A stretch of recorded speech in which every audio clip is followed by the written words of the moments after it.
Les rêves récurrents sont un autre indicateur. Rêver de la même situation, du même visage ou d'un événement lié à votre attente est un moyen qu'Allah utilise pour vous rassurer. Ces rêves ne doivent pas être pris à la légère, car ils portent souvent un message précis. Le contact que vous désirez est en préparation et votre patience sera récompensée. Cependant, il est crucial d'interpréter ces signes avec foi, mais sans impatience. La confirmation divine n'apparaît pas toujours sous une forme spectaculaire ou immédiate. Parfois, elle se manifeste par de petites impulsions, des sentiments de paix ou un sentiment intérieur de certitude. Prenons un exemple fictif. Imaginez que vous pensez constamment à quelqu'un depuis des mois, et qu'un jour, sans prévenir, cette personne vous envoie un message ou vous croisez par hasard. Vous ressentez alors une joie immense, et vous comprenez que la patience et l'attention aux signes ont mené à ce moment. Ces signes sont là pour vous rassurer et vous préparer. L'important est de rester attentif, de nourrir votre foi et de ne pas forcer les événements. Chaque indice subtil est une étape vers l'accomplissement de ce qui est destiné pour vous.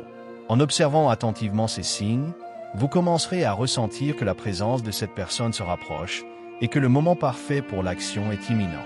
Le moment tant attendu arrive enfin. Après des semaines, dans les premières heures de la nuit, des années d'attente, une détonation a déchiré le ciel de Sanaa. Et tout le palais présidentiel du Yémen, imaginez ce moment, symbole votre téléphone et de souveraineté, un message s'est effondré sous l'impact, vous croisez la personne par hasard dans un lieu inattendu. Quelques secondes ont suffi pour transformer un édifice imposant en un amas. Ce moment n'est pas simplement le fruit du hasard. Les flammes ont embrasé le résultat de votre patience, projetant des éclats de votre foi rougeoyante sur des confiance en Allah. Les vitres ont explosé en éclats tranchants, chaque signe que vous avez se sont mêlés aux sirènes improvisées des véhicules préparé le terrain pour cette rencontre. Les images diffusées presque la joie est immédiate ont révélé l'ampleur du désastre. Votre cœur bat plus vite, murs éventrés, un sentiment de soulagement envahit votre silhouette en fuite et un visage couvert de poussière sur votre visage. Ce n'était pas une vous ressentez une gratitude immense, une reconnaissance. C'était un message parfait de l'univers. Israël, chaque étape jusqu'à focaliser sur ces conflits plus proches. C'est une confirmation que tout ce que vous avez espéré était destiné. Le choix du palais n'avait rien de symbolique au hasard. Imaginez la démonstration. Vous avez attendu patiemment. Le message est observé. Aucun bastion n'est hors de notre message apparaît. La nouvelle a traversé les rédactions du monde entier. La connexion que vous espériez devient réelle. Israël frappe le palais. Vous échangez vos premières paroles, ressentant une connexion glaciale qui a suffi à faire basculer les équilibres déjà fragiles. Chaque geste semble chargé de sens. Dans les rues de Sanaa, comme si le temps et l'espace s'étaient transformés en colère. Cet instant des foules choquées ont les émotions sont intenses et criant vengeance, bonheur, tandis que d'autres soulagement dans un silence, excitation et gratitude se mélangent dans votre pourtant habitués à la guerre. Vous réalisez que la patience venait d'être confiance n'était pas vraie. Ce n'était plus une affaire de moment d'attente, chaque signe interprété avec foi. Chaque action signe d'un conflit votre cœur est resté positif, prêt à déborder de tout cadre connu. Vous sentez que ce pour la région entière, bénédiction le feu venait de s'allumer, un cadeau pour lequel vous étiez prêt. C'est également un moment de enveloppe la nuit.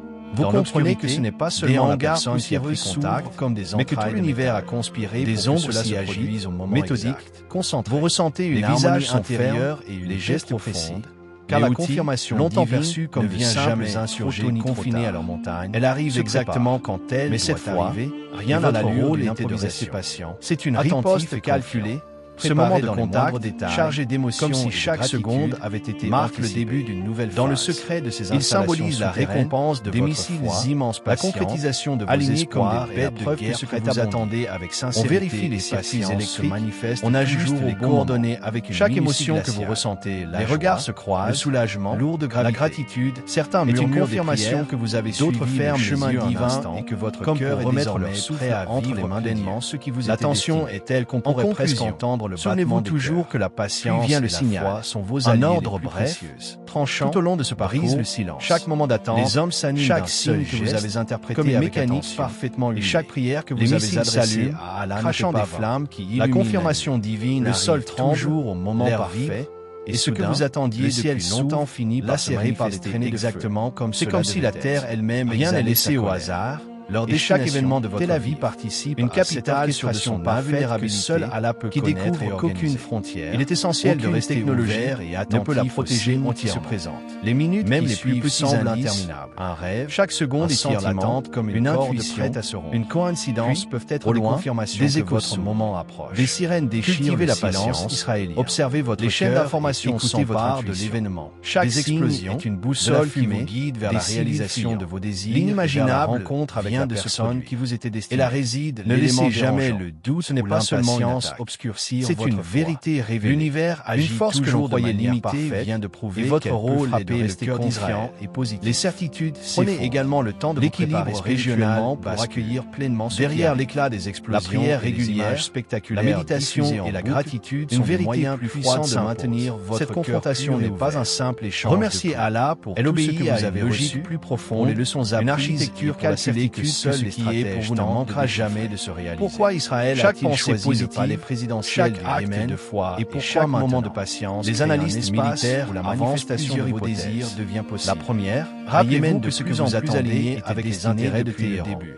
Les Houthis, votre parcours, soutenu avec ces moments de doute, deviennent ainsi une extension directe, faisait partie du plan divin. La patience n'est pas simplement une attente passive. Israël envoie donc un avertissement conscient, aucune base arrière de elle. Chaque étape vous a préparé pour accueillir avec joie et gratitude. La seconde explication réside dans la stratégie de dispersion. Enfin, partagez en élargissant le champ de bataille jusqu'au Yémen. Israël oblige ses adversaires à garder leur foi, à rester patients et à croire que l'action divine se manifeste. Mais la riposte toujours révèle un autre niveau de la partie. Chaque capacité technologique, chaque méditation et chaque missile capable de parcourir rapproche votre 500 km que vous traversez des défenses aériennes. Restez confiant, restez attentif aux signes. Et sachez que ce que vous désirez avec sincérité, cela n'est pas anodin, se manifeste. Cela redéfinit la confirmation divine est toujours là. Ce qui semblait le moment tant attendu devient réalité aujourd'hui imaginé. Le véritable rebondissement est là. Israël voulait démontrer sa puissance. Mais en frappant le Yémen, il a paradoxalement révélé la puissance de son adversaire. L'équation militaire a changé, et avec elle, la psychologie du conflit. Chaque frappe entraîne une riposte plus audacieuse. Chaque riposte élargit la carte de la guerre. Derrière les calculs froids des stratèges, une seule certitude, le conflit n'est plus localisé. Il s'internationalise et personne ne peut prédire jusqu'où il ira.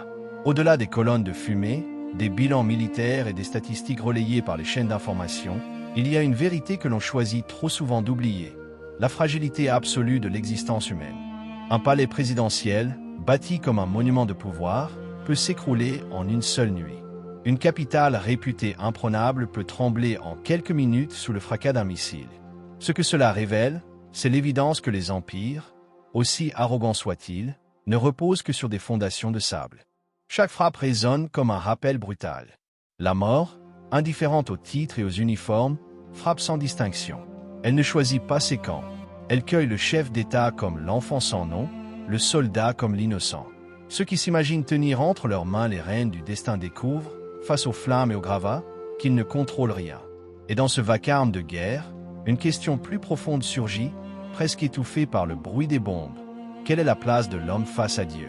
Car dans un monde où les puissants s'affrontent pour des terres et des trônes, la seule certitude qui demeure est que la vie ne tient qu'à un souffle.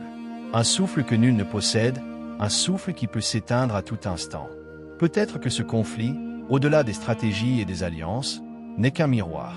Un miroir tendu à l'humanité, lui montrant son orgueil, son illusion de contrôle, sa soif insatiable de pouvoir.